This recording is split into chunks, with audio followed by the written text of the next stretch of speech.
হাফিজুর রহমান রে কত গালি দাও, কিন্তু কলিজাটা দিয়ে বলতেছি বাবা রাগ করিস না, আসলেই তো আমি গালি পাওয়ার যোগ্য রে বাবা, আমি যদি গালি পাওয়ার যোগ্য না হইতাম আমাকে তো গালি দিতি না, আমি আসলেই তো একটা অযোগ্য বান্দা। এই চেয়ারে বসার মতো আল্লাহর কসম আমার মধ্যে কোনো ইলমের গন্ধ নাই, আমলের কোনো গন্ধ নাই। মাঝে মাঝে একা একা ভাবি যে আল্লাহ করে চেয়ারে কেন বসেছি, এক সাগর পাড়ি দিয়ে এখানে আসছি, আমি আর এক সাগর পাড়ের সন্তান রে বাবা। এই মানুষগুলো কেন আসছে তাও আমি বুঝি না, অথচ আমার কথায় কোনো কিছুই নাই, আমার ইলম নাই, আমল নাই, কেন আসছে তাও জানি না। আল্লাহর কাছে এখন শুধু একটাই দোয়া করি, মালিক তুমি আমার সম্মানের জায়গায় বসাইছো, গুনার কারণে ফালাইয়া দিও না রে আল্লাহ। সম্মানের জায়গায় বসাইছো রে মালিক, গুনাহের কারণে তুমি ফালাইয়া দিও না। ও কলিজার যুবক, পায়ে হাত রাইখে বলি, কলিজা দিয়া মোহাব্বত করি রে বাবা। আমি এখানে একটা যুবকের হুজুর বানাবার জন্য আসি নাই, ভয় নাই। আমি তোমাকে একবারও বলবো না তুমি স্কুল ছাইরা কলেজ বাদ দিয়ে মাদ্রাসায় যাও, দাড়ি লম্বা করে তসবিহ হাতে নাও, পাগড়ি লাগাও, একবারও বলবো না। বরং আমি তোমার পক্ষে কিছু কলিজা দিয়ে দোয়া কইরা যাব। আমি শুরুতেও বলছি, আবারও বলি, আমার দোয়া কবুলের খোদার কসম গ্যারান্টি নেই, তবে এই মাঠে বহু আল্লাহর বান্দা আছে, আমিন খালি ফেরত যাবে না। আর এটা রাসূলের কথা, একজনের আমিন যদি মজলিসে কবুল হয় সবারটাই কবুল হয় যাবে। ও আমার কলিজার যুবক, ভালো করে স্মরণ রাখিস, আমার আল্লাহ কত দয়ার মালিক। ও আল্লাহর গোলাম, ওই আল্লাহর বান্দি জীবন ভর গুনাহ করিয়া ওর না মাথায় নিয়ে চলে।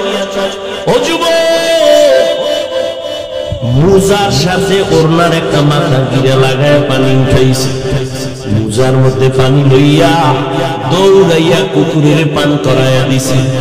নবীজি সাহাবাদের সামনে এই ঘটনা বয়ান করতেছেন।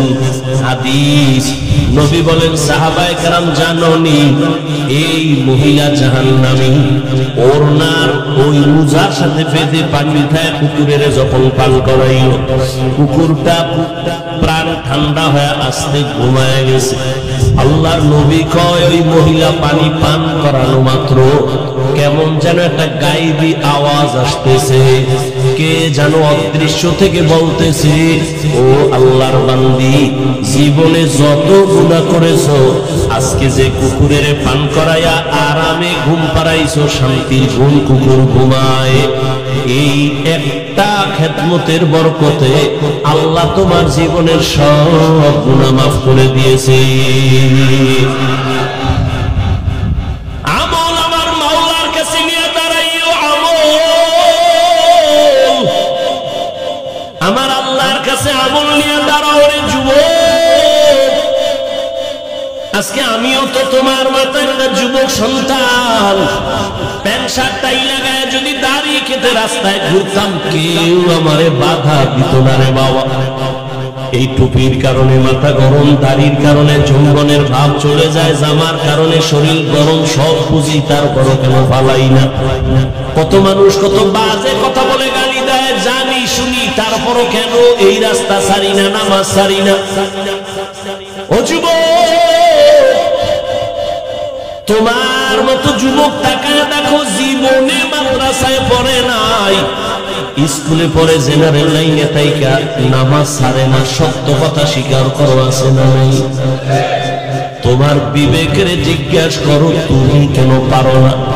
তোমার মতো যুবক রাস্তায় গাড়ি চালায়, ড্রাইভার, আজান হয়ে গেছে, নামাজে হাজির, বলো তুমি কেন পারো না রে বাবা?